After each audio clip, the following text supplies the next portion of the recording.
Ghogha મચ્છીવાડા branch શાળામાં અરહમ યુવા સેવા ગ્રુપ દ્વારા 7 બાળકોને સાયકલ આપવામાં આવી। આજરોજ તારીખ 29/6/2026ને સોમવારે સવારે 11 કલાકે ઘોઘા બ્રાન્ચ શાળામાં અભ્યાસ કરતા 7 બાળકોને અરહમ યુવા સેવા ગ્રુપ દ્વારા સાયકલ આપવામાં આવી।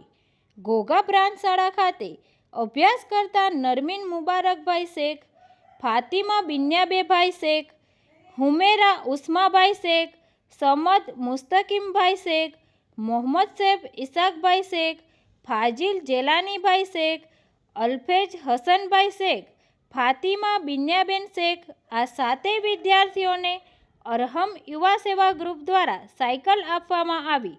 તંત્રી મહેબૂબ રફાઈ સાથે news reader Sneha Patel, Tapasvi Gujarat news, Ghogha.